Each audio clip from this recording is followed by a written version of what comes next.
Sunrise Newspaper Daily Review on Biafra Television. We are reaching you from Biafra land this morning, and my name is Mazi Oge Friday Igiri. Of course, this morning we'll be doing justice to the things that we have right here, coming from various newspaper print in Nigeria and Biafra land as well.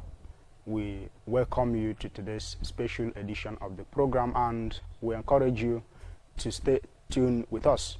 Also, invite your friends, family, and lovers to join us, because today's edition will be having lots of information that will be dropping to your doorstep, and do yourself very good to join us this morning. You can join us via Biafra Television. We're also joining us on Radio Biafra London, because we are transmitting concomitantly via that platform. We're also on social media platforms. On Facebook, we are at Radio Biafra and Sunrise BTV. We're also on YouTube. We're also on Twitter, and all the social media platforms you can talk of. Go and search for Radio Biafra and Biafra Television. There you will join us, and we'll be glad that you join us. Let us do the needful. We appreciate you all for being there, because without you, we will not be here. And that is exactly the reasons why oftentimes we appreciate you for your doggedness and for your resilience in the agitation to restore Biafra, led by Nnamdi Kanu of IPOB. This morning, our brother Mazi Elvis Onwudewe will be joining us in some couple of minutes, and our anchor Mwada Ngozi Chukwuka will also be joining us shortly from now. But we'll be going further with the things that we have right here, and we urge you to share the program, like I said before, to your friends and family, so that they can join us and benefit from this education, from this free enlightenment, because right here we are specialized on exposing the lies, nothing more but telling you the truth, educating you on the things that you need to know, because our people has been subdued to all manner of sufferings sponsored by Nigeria government, and they are being protected by their brown envelope media everywhere. That is why we are here to always counter and tell you the truth on the things that you need to know on what is happening around you. So join us on Radio Biafra London, wherever you are. And if you cannot also hook up to our television, maybe if you do not have the decoder to join us there, you can go to social media platform. There we are also streaming live, and you can do well by joining us on Facebook at Radio Biafra and Sunrise BTV. The program has been designed all for you. That is, after some couple of minutes of our analysis right here, we will be going for your own side to hear from you what you have to say. So get your phone ready. If you do not have airtime to call in, you go and do well by getting some to recharge, because after some time of analysis, our phone lines will be opened, and you will call in to make your own contributions as regard to the things that we will be discussing, or the things happening around your area, and the program is all yours. This morning we'll have some couple of headlines that we will be looking into, and the first we have here is Catholic Archbishop Tigali, South African xenophobic, similar to hatred in Nazi Germany. This is coming from Daily Post. And we also have another one here, Nigeria's Buhari to visit South Africa after attacks. This one is coming from Sahara Reporters. And we have another one here, Mieti Allah blames Nigerians' migration to South Africa on insecurity, poor economy. This one is coming from Guardian. And we also have another one here, 1 killed, 5 wounded in new Johannesburg violence, also coming from Guardian. We also have another one here, xenophobia. Nigeria community raises alarm over fresh violence in South Africa. So it's coming from Daily Post. And another one right here, we have a WAEC certificate, a vacate office now. PDP tells Buhari. Very, very interesting anyway. And we also have another one here, people who are looking for fame and name. Lawyer files criminal complaint against Kanu at ICC. That is coming from Tribune. And the last one right here is about the crisis going on in Ebonyi State. Of course, we'll be looking into that to see what exactly is happening while brethren will be killing themselves unnecessarily. It reads 10 killed as armed men attack Ebonyi community. That is coming from Ebonyi. IPOB Media. Of course, also printed on various Nigerian newspapers. We'll be looking extensively to find out what actually is going on. And we encourage you, as always, to join us and invite your friends and family to join us as well. This program needs your sponsorship for us to go higher, for us to serve you better, because there are so many things that we need to replace here in the studio. We need to upgrade our internet connection. We need to replace some gadgets that are no longer effective, and we need your aid to make sure that here is up and running to serve you better, and in the end Biafra will be restored.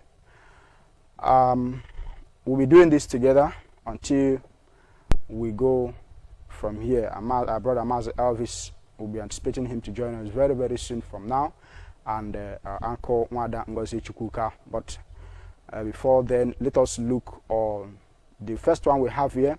Catholic Archbishop Tigale, South Africa's xenophobia similar to hatred in Nazi Germany. Nigeria's South Africa Catholic Archbishop Buti Tigale has condemned the South Africa government for doing too little to protect victims of xenophobic attacks in country. He said this is in a statement released in Abuja on Saturday. He said, once again we receive reports of the authorities doing very little to protect the victims. We received report of police standing by idly in Pretoria while shops were looted and people attacked.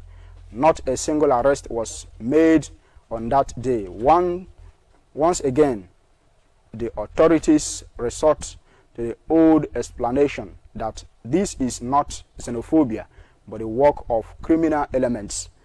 Let us be absolutely clear. This is not an attempt by concerned South Africans to rid our citizens of drug dealers. This is not the work of a few criminals. This is not the work of a xenophobia plan and simple. It is, if it was about drugs, why are South Africans drug dealers not being targeted as well? Are we really believing that there are none? And why are drug addicts who rob people in our city centers to get money to buy drugs not being targeted? If it is the work of a few criminal elements, why are South African-owned businesses not being looted as well? The teaching of the church is direct and uncompromising. More than 80% of South Africans claim to be Christians. What are our religious leaders teaching the multitudes that fill our churches every Sunday?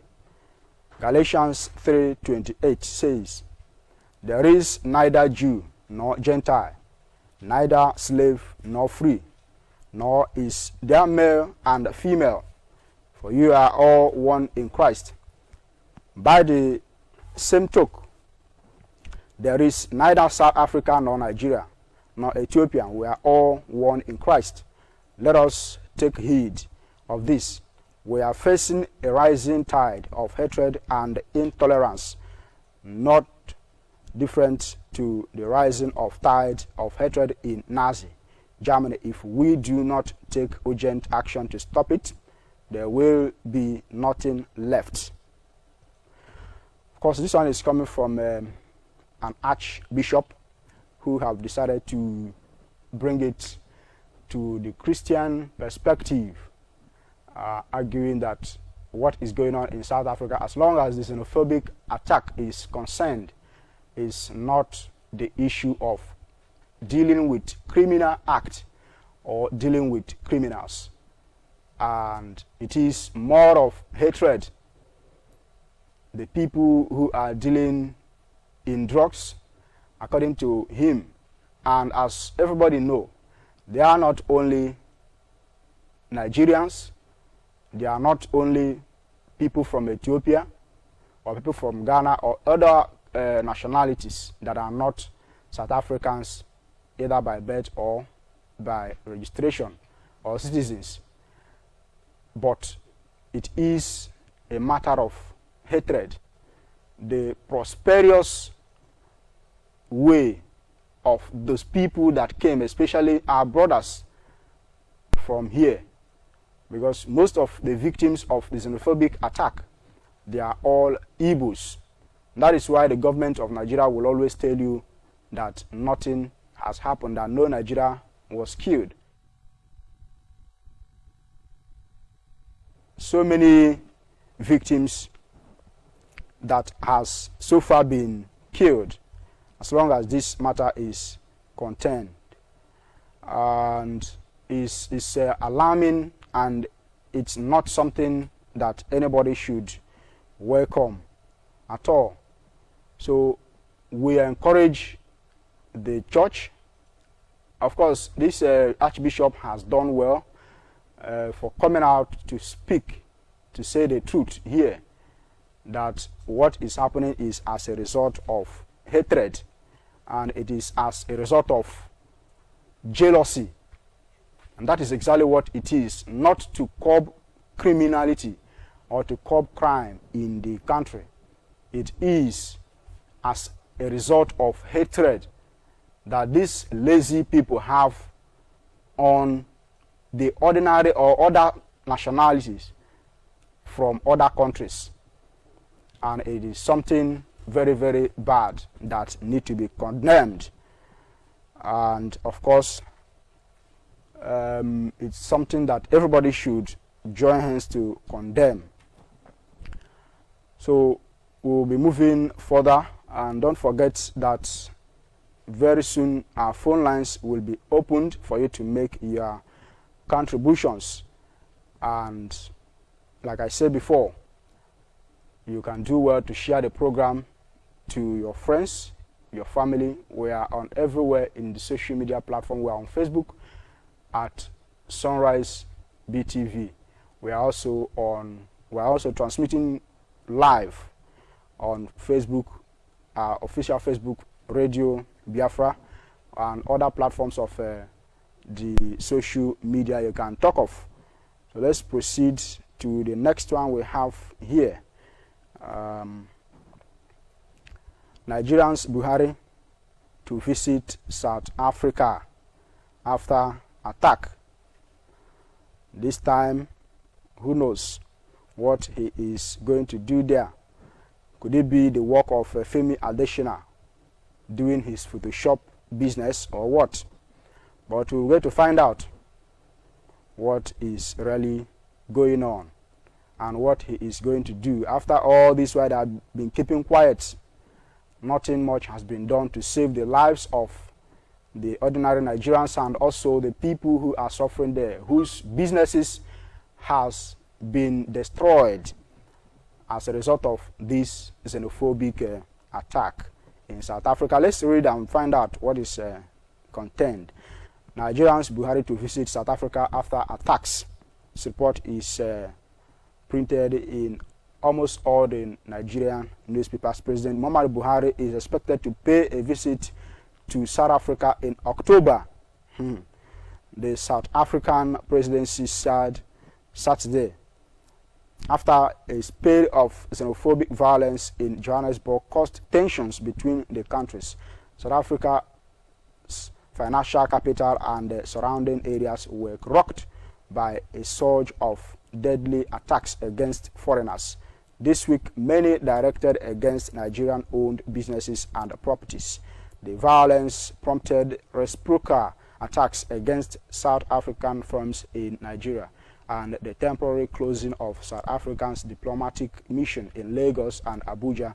At least 10 people were killed in violence and hundreds of shops destroyed. Buhari's visit is meant to reinforce the strong bonds between the two countries and jointly develop responses to challenge affecting people and businesses in South Africa and Nigeria, said South Africa's presidency in a statement.